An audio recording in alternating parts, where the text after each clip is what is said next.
अगर व्यक्ति की सोच में ताकत है तो वो आज नहीं तो कल महान बन जाए, आज नहीं तो कल वो फेमस हो जाएगा, आज नहीं तो कल उसके पास पैसा आ जाएगा।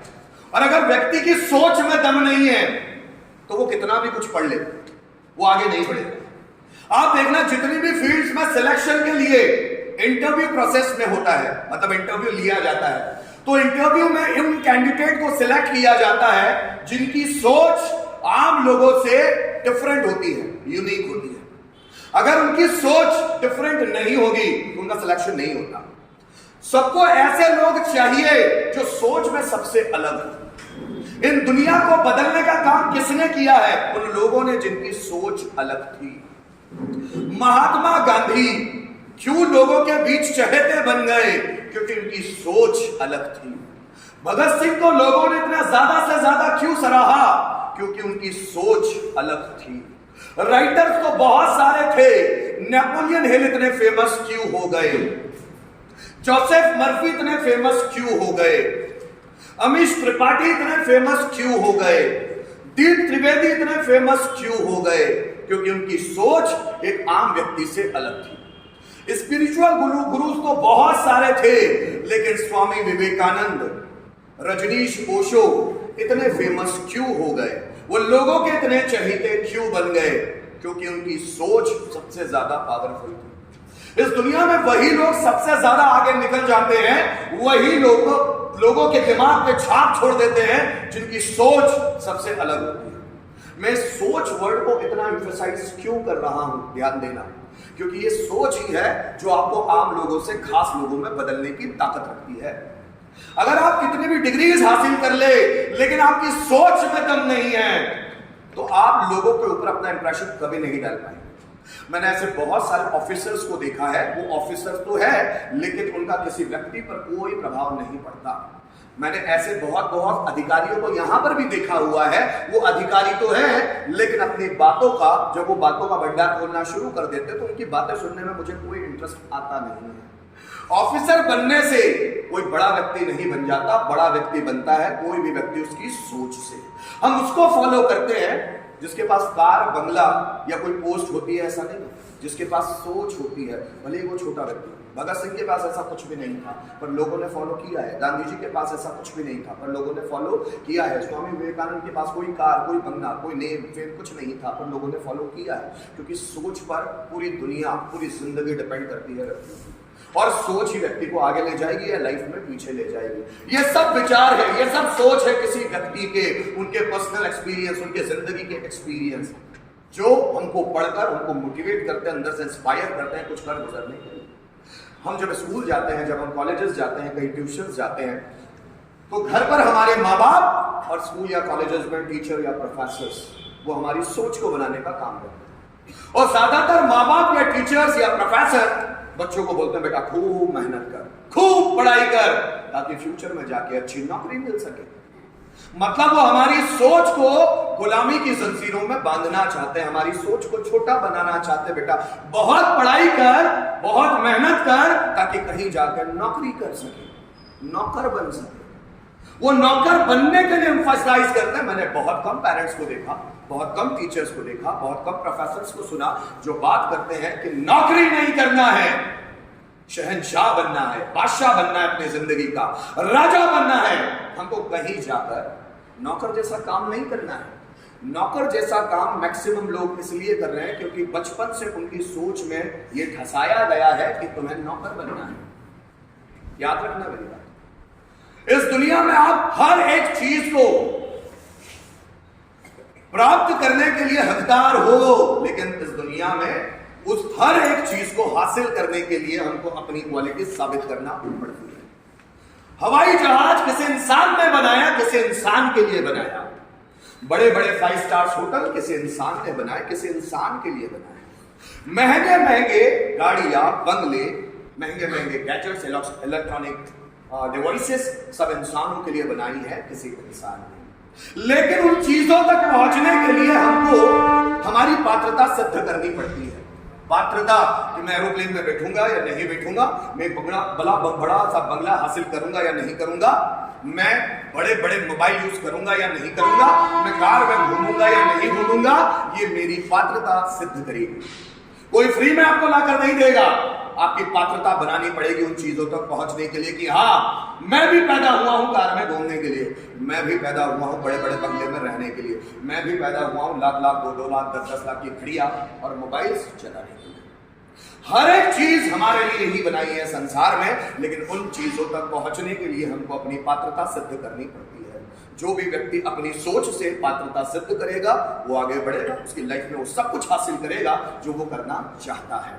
आप जरा समझो, हमारे आसपास के लोग, हमारे टीचर्स हमारी सोच को निर्मित करते हैं, लेकिन अगर उनकी सोच डेवलप हो तो वो आपकी सोच को डेवलप कर पाएंगे। अगर उनकी सोच पिछड़ी हुई है तो वो आपकी सोच को पिछड़ा बना देंगे। अगर आपके माँ बाप ज्यादा पढ़ते लिखते नहीं है, उनके पास ज्यादा अनुभव नहीं है, तो वो आपकी सोच को पिछड़ा बना देंगे, आपको डरना सिखा देंगे।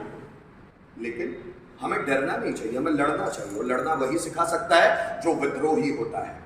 जो माँ बाप विद्रोही होंगे, जो टीचर्स विद्रोही होंगे, और अकॉर्डिंग टू मी अगर टीचर समाज का विद्रोही ना हो, टीचर बुरी आदतों का विद्रोही ना हो, वो टीचर भी नहीं है।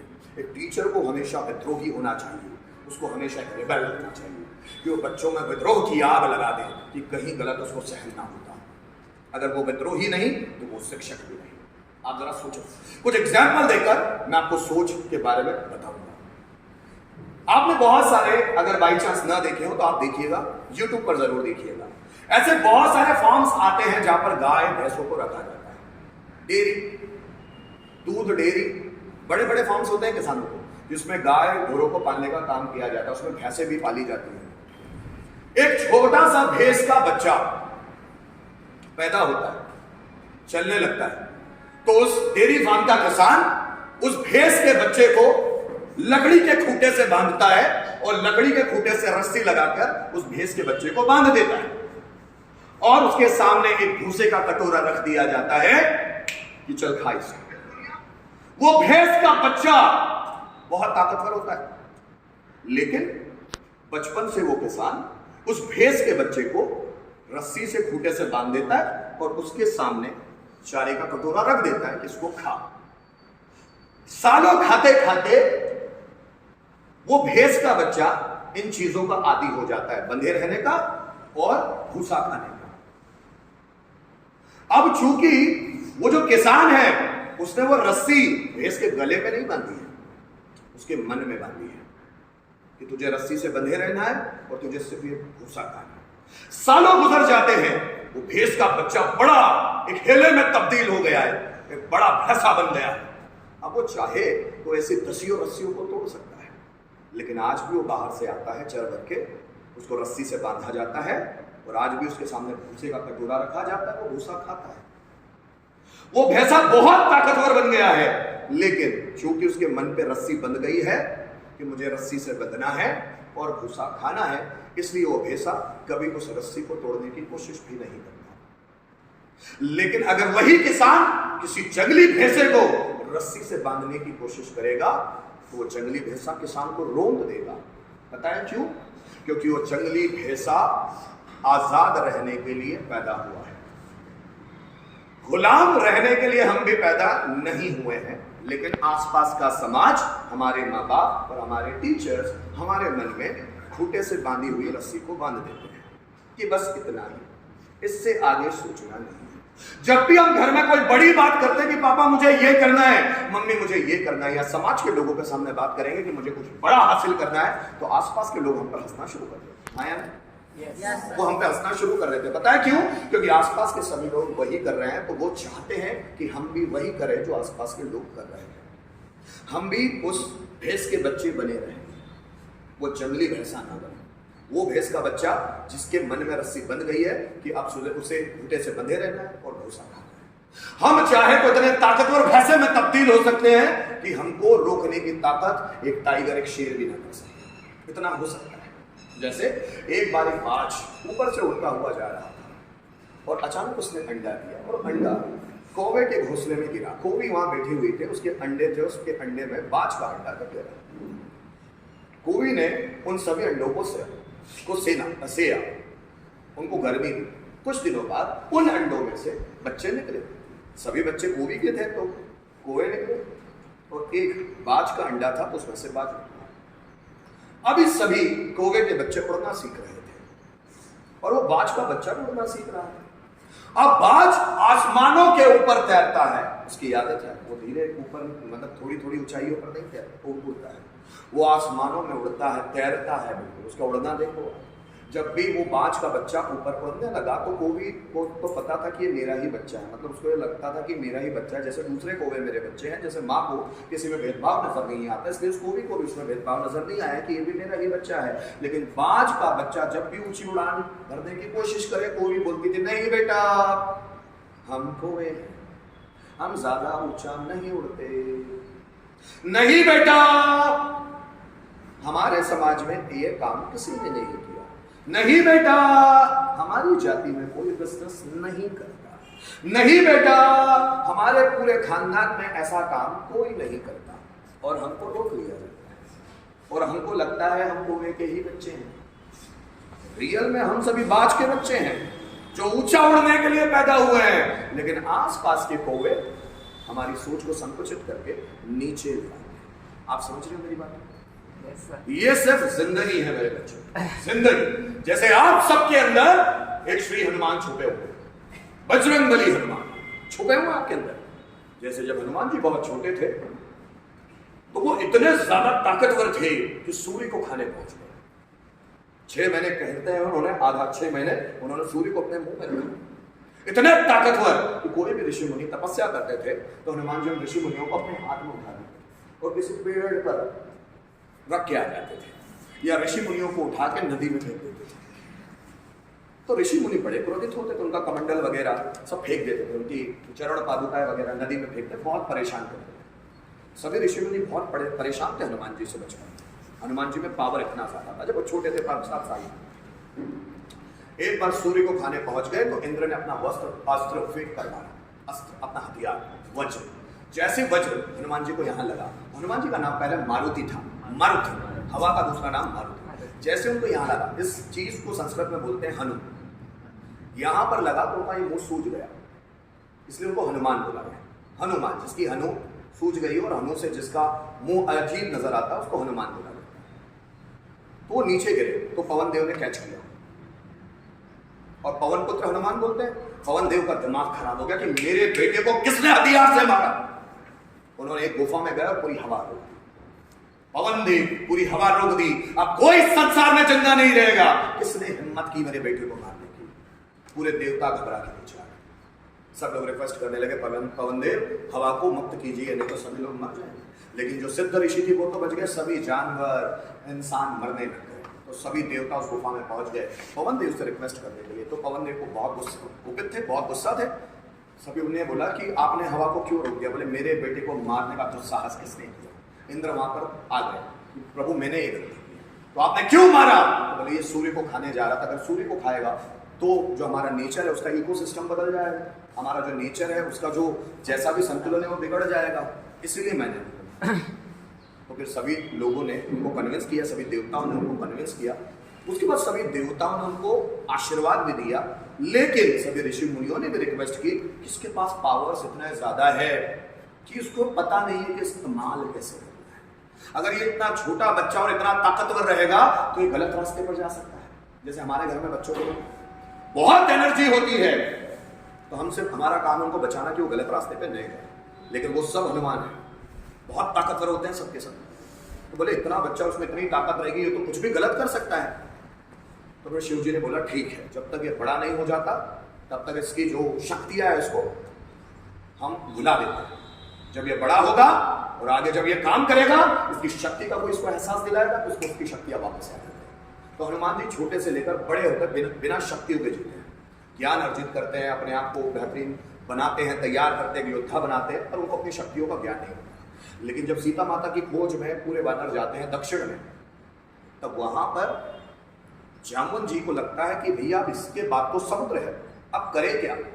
तो जटायु का भाई होता संपाति, वो अपनी दिव्य दृष्टि से देखता है, बोलता है कि सीता माता को रावण ले गया है किडनैप करके।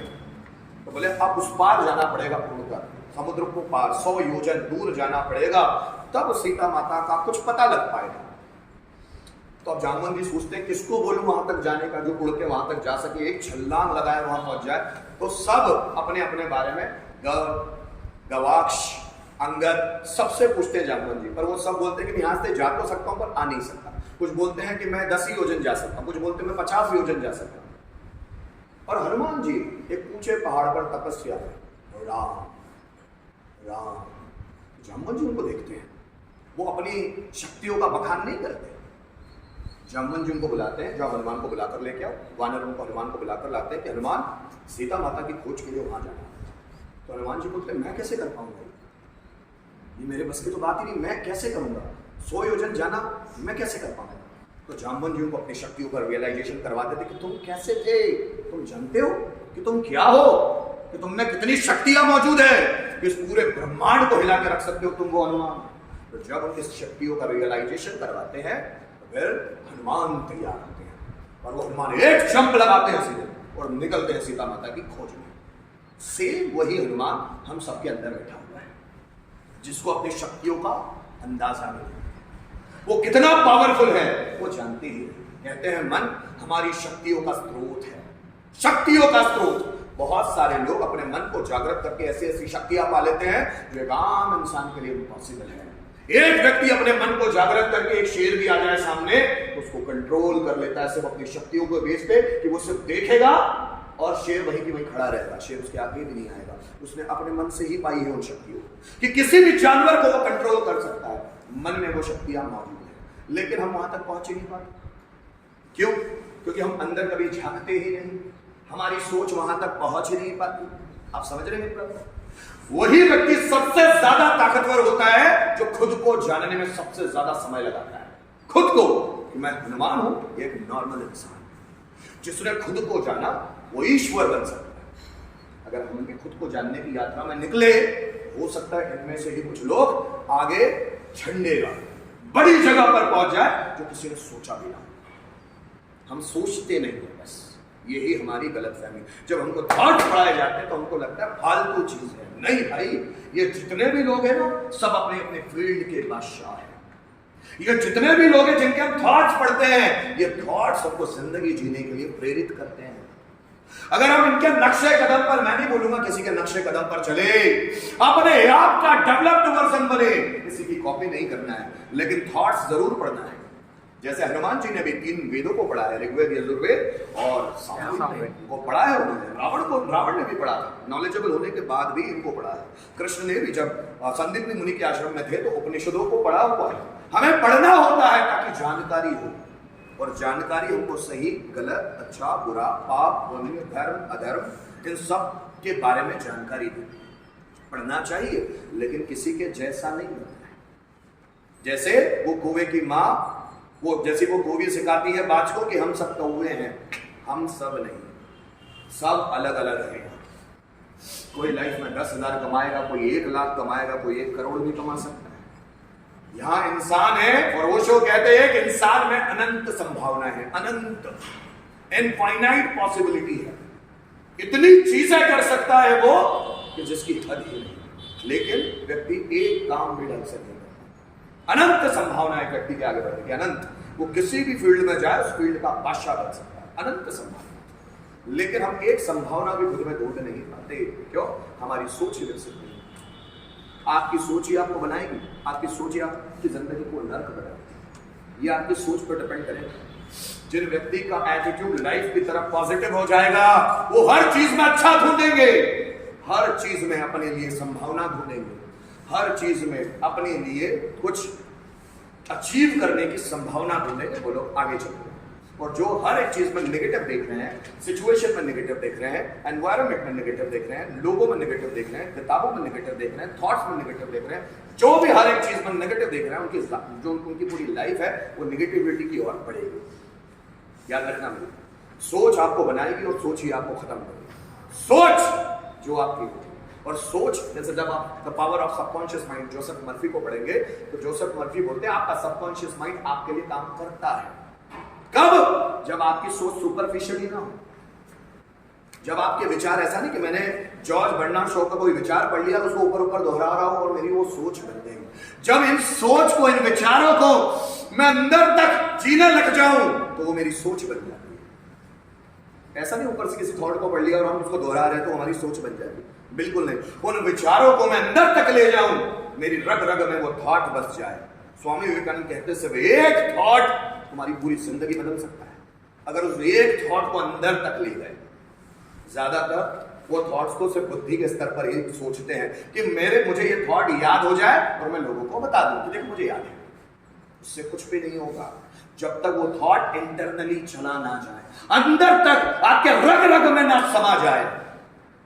कि जैसे भगत सिंह के अंदर है, उठते बैठते खाते पीते कि मैं भारत को आजाद करके रहूंगा, वो अंदर तक बैठा हुआ है। फिर उन पे कितनी ही सजा, कितनी भी प्रताड़ना दी जाए, उनकी उंगली काट ली जाए, लेकिन वो थॉट गायब नहीं होगा।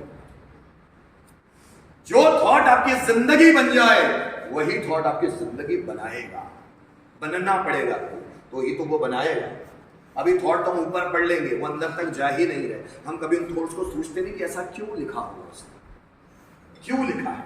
उसके अंदर गहराई में पहुंच गए ना तो आपको एक से एक चीजें पता चलेगी, एक से एक। उन थॉट्स को अंदर भेजो बस। आप अंदर ही भेजते हैं नहीं, उसको यही दरवाजे पर यही खड़ा रहे, बस यही घूमता रहे, यहां नहीं घुमाना है, उसको अंदर मनों में भेजना है। जैसे हमारे 7 पावरफुल मन होते हैं ना, conscious mind, subconscious mind, unconscious mind, super conscious mind, collective conscious mind, spontaneous mind और अल्टीमेट माइंड। 7 माइंड होते हैं।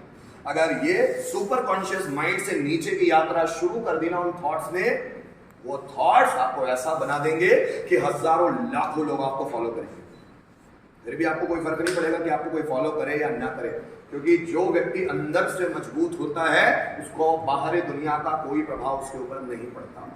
कि लोग उसको लाइक करें, उसको डिसलाइक करें, उसको इग्नोर करें, उसको एक्सेप्ट करें, है ना, उसको अच्छा बोले, उसको बुरा बोले।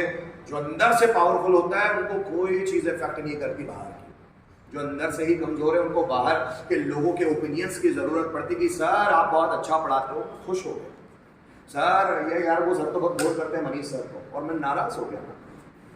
लोग कौन होते हैं मुझे डिसाइड करने वाले? मुझे डिसाइड करने वाला तो मैं हूं। मैं करूंगा अपने आप को डिसाइड। ये लोग मेरे बारे में क्या ओपिनियन बनाएंगे ये मैं खुद डिसाइड करूंगा। लोग नहीं डिसाइड करेंगे, मैं डिसाइड करूंगा। आप जब भी अपने आप को 100% लोगों के सामने दिखाते हैं, 100% हो ही नहीं सकता कि लोगों की नजरों में आपका इंप्रेशन ना बने, पर आप दिखाते भी हो 10%, कभी 15%। कब अपने आप को पूरा दिखाओ, कब अपनी शक्तियों को पूरा उजागर करोगे? कौन सा वो दिन आएगा कि जब आप बोलेंगे कि आप मैं 100% एफर्ट डालूंगा? कौन सा वो दिन आएगा? कब आएगा? मरने के बाद। इसलिए कब्रिस्तान में देखो, इसलिए शमशान में देखो, ऐसी ऐसी लाशें पड़ी हुई है जिनके दिमाग में बहुत कुछ था पर वो कभी दिमाग से बाहर निकला ही नहीं, सिर्फ वो सोचते ही रहे, कभी वो बाहर निकला ही नहीं।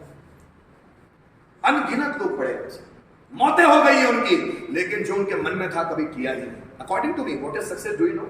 सफलता क्या है मेरे अकॉर्डिंग? जो आप सोचते हो और आपने मरने से पहले कर लिया तो वो सफलता है, और जो आप सोचते हो और आपने मरने से पहले उसको नहीं किया वो सफलता है। मरने से पहले उस काम को कर जाना जो आपके रग रग में बैठा हुआ है, इस दुनिया को दिखा कर जाना कि मैं नॉर्मल पैदा हुआ जरूर था पर मैं खास बनकर जा रहा हूं।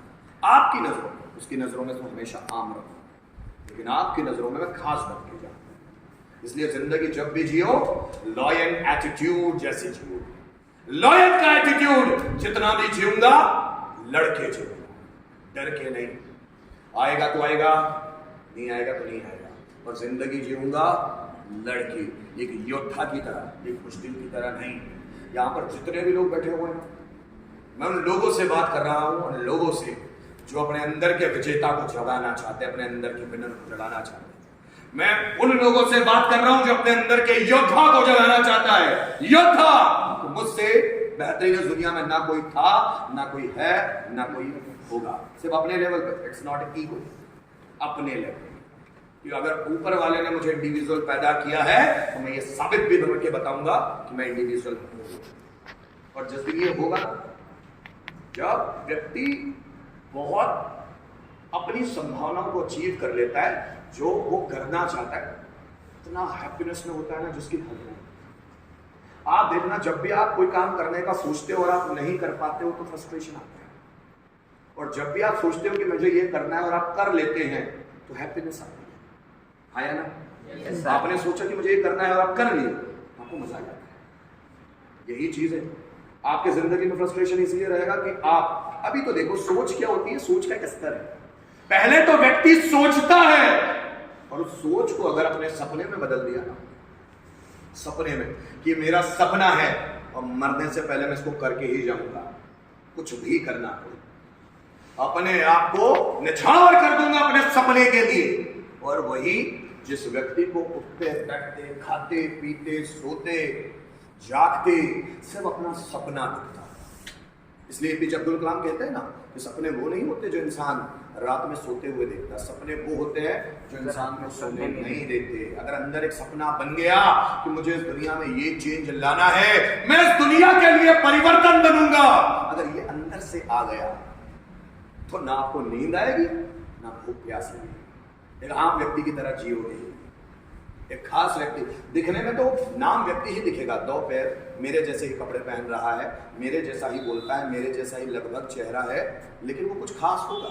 आप देखना कुछ खास लोगों का चलना उठना बैठना हमको हमारे अंदर एक इम्पैक्ट डालता है, पॉजिटिव इम्पैक्ट। क्या चलता है यार, क्या चलती है, क्या बोलता है यार, क्या बोलती है। कुछ खास लोग हमारे ऊपर इम्पैक्ट डालते हैं। क्यों? क्योंकि उन खास लोगों ने अपने ऊपर काम किया है। आप सोचो, गांधी जी जब कहीं जाते थे तो हजारों लाखों लोग जुड़ जाते थे, और जब गांधी जी बोलना शुरू करे तो हजारों लोगों तक उनकी वॉइस आती। पता है क्यों? क्योंकि गांधी जी में बोलने का इंस्पिरेशन और लोगों को उनको सुनने का इंस्पिरेशन। कोई शोर ही नहीं मचाता था कि गांधी जी ने बोलना शुरू किया, हजार लोग चुप, तो उनकी आवाज वहां तक भी पहुंचती। सब बोलने का इंस्पिरेशन तो आवाज जाएगी, सुनने का इंस्पिरेशन तो बारीक से बारीक आवाज सुनेगा। अब बस आप दिल से बकायदा कोई काम करना चाहते हो और वो काम आप तक ना पहुंचे, ऐसा हो ही नहीं सकता। It is not possible. इस दुनिया में हर काम संभव है, हर काम। अगर आप इम्पॉसिबल वर्ड को भी देखो, impossible, I am possible. Impossible word भी कहता है तुझमें दम हो तो मुझे करके देख, मैं पॉसिबल हूं, तू सिर्फ करके देख। करने वाले मिलते इस दुनिया में। पहले अगर लोग बात करते, मार्टिन कूपर ने जब मोबाइल बनाया 1931 में, 1931 के पहले कोई बोलता था कि मैं लाखों किलोमीटर दूर भी किसी व्यक्ति से बात कर सकता हूं, तो लोग उस पर हंसते थे, हट ऐसा नहीं हो सकता, पागल कहीं पे। तो मार्टिन कूपर के दिमाग में आया था कि ऐसा कुछ करना, कि इस तरह मैं ये कर सकता हूं, और मार्टिन कूपर ने दुनिया का पहला मोबाइल बनाया, पहला टेलीफोन। और लाखों किलोमीटर, आज तो आज विदेश में बात कर सकते हो मोबाइल से, आज वीडियो चैटिंग कर सकते हो, वीडियो कॉल कर सकते हो, सब कुछ कर सकते हो। पहले ये एक सपना था। बहुत सारी चीजें हकीकत में बदलने से पहले एक सपना ही होती है। जब आप लोगों को, हम एक्चुअल हमारे आसपास के लोगों से बड़ा डरते हैं, हम कभी खुलकर बोल ही नहीं पाते कि सर मुझे ये करना है, बोल ही नहीं पाते। पता नहीं कि सर ही हम पे हंस दे, आसपास के लोग ही हंस दे। और लोगों ने आप पे हंसना चाहिए, आपका सपना इतना जानदार होना चाहिए, इतना शानदार होना चाहिए कि लोगों ने आप पे हंसना चाहिए, यार तेरे से नहीं होगा। और उसको नेगेटिवली मत लो, उस आग को अपने अंदर भर लो। जैसे जब स्वामी विवेकानंद हो या भीमराव अम्बेडकर, मैं भीमराव अम्बेडकर को लेकर चलता हूँ। जब भीमराव अम्बेडकर को बोलते हैं तेरे जैसे लोग पढ़ते पढ़ते नहीं है, चल बाहर बैठ, छोटी कास्ट के नीच जाति के व्यक्ति बाहर बैठ, यहां बैठना मत, मटके का पानी मत पीना, कुएं से पानी मत निकालना। वो भीमराव अम्बेडकर ने यहां बैठा दिया, और फिर उस व्यक्ति ने अपने आप को ऐसा बनाया कि आज तक उनको कोई बुला नहीं पाया। इतना ज्यादा पढ़ लिया कि पूरे भारत की औकात नहीं हुई उसके जैसा पढ़ने की, इतना पढ़ डाला। पूरे भारत में एक व्यक्ति की औकात नहीं हुई उसके जैसा एजुकेटेड बनने की। भारत का नहीं, पूरे एशिया का सबसे पढ़ा लिखा व्यक्ति है डॉक्टर भीमराव अम्बेडकर। आग लग जाती है अंदर। पढ़ने नहीं दोगे मुझे, सालों बताऊंगा मैं, पढ़ने नहीं दोगे। इतना पढ़ूंगा ना तुम्हारी आने वाली पीढ़ी नहीं पढ़ पाएगी, इतना मैं करूंगा। और डॉक्टर भीमराव अम्बेडकर ने भूखे रहे, भूखे। बड़ौदा के जो महाराज थे, गायकवाड़ महाराज, उन्होंने उनको स्कॉलरशिप दी लंदन पढ़ने के लिए, क्योंकि डॉक्टर भीमराव अम्बेडकर की उस वक्त इतनी औकात नहीं थी कि वो लंदन जाके पढ़ सके इकोनॉमिक्स। वो इकोनॉमिक्स को पढ़ना चाहते थे तो वो लंदन गए, तो वहां पर जाकर लाइब्रेरी में उनको खाने को भी नहीं रहता था, तो आलू की टिकिया खाते थे। उस आलू की टिकिया को, छोटी सी टिकिया, सुबह एक टाइम खाते थे, शाम में एक टाइम खाते थे। खाना खाने को भी पैसे नहीं थे उनके पास, लेकिन सुबह से जब से लाइब्रेरी खुलती थी रात में बंद होने तक वो किताबें पढ़ते रहते थे। कहते हैं वो 2 साल में 16,000 किताबें पढ़ी हो, 2 साल के। 2 साल के अंदर 16,000 किताबें, इट्स एन रिकॉर्ड। सोच के देखें, 2 साल के अंदर 16,000 किताबें पढ़ डाली। उनकी लाइफ में 60,000 से ज्यादा किताबें पढ़ी, 60,000। उस व्यक्ति ने, जिसको लोग बोलते तो पढ़ नहीं पाएगा, चल साले नीचे जाती है, और उस व्यक्ति को अब बोला सबने मिलकर कि आइए आप हमारा संविधान बनाएंगे। जिसको बैठने नहीं देते थे स्कूल में, उसने अपनी औकात इतनी बढ़ाई कि बोले तुम आप अब संविधान बनाएंगे, या आपसे ज्यादा बुद्धिजीवी कोई नहीं है। तो ड्राफ्ट कमेटी में, संविधान बनाने की जो ड्राफ्ट कमेटी है, उनका अध्यक्ष बनाया गया, सबसे टॉप लेवल का व्यक्ति। वो व्यक्ति जिसको पढ़ने के लिए बोल रहा है हटा, और वो व्यक्ति ने अपनी काबिलियत सिद्ध की। आपको लोग तब जगह देते हैं जब आप अपनी काबिलियत सिद्ध करते हैं। काबिलियत सिद्ध करो। आप किसी भी घर से हो, किसी भी स्कूल से पढ़े हो, अपनी काबिलियत सिद्ध करो सबसे पहले। आप छोटे घर से हो, बड़े घर से हो, आपके घर में कुछ नहीं, कोई फर्क नहीं पड़ता, आप बना दो, आप बना दो। अभी नहीं हो रहा, बना दो, दुनिया को दिखा दो कि मैं छोटे घर में मरूंगा नहीं, मैं कुछ हासिल करने आया हूं, हासिल करके जाऊंगा। कितना भी लोग बोले, अपनी सोच को छोटा मत करो।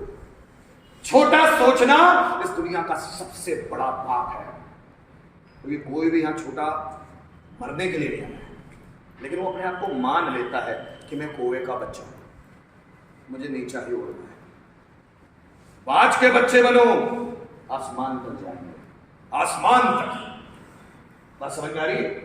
आसमान तक जाने के लिए हम लोग पैदा हुए हैं, कौवे के जैसे उड़ने के लिए पैदा नहीं हुए। हमारी सोच ही हमको बनाएगी, हमारी सोच ही हमको आगे ले जाएगी, हमारी सोच ही हमको पीछे ले जाएगी। क्या बात समझ रहे हैं? Yes, sir. पूरी जिंदगी का ओवरऑल सेंस क्या है? थिंकिंग। आपकी सोच ही आपको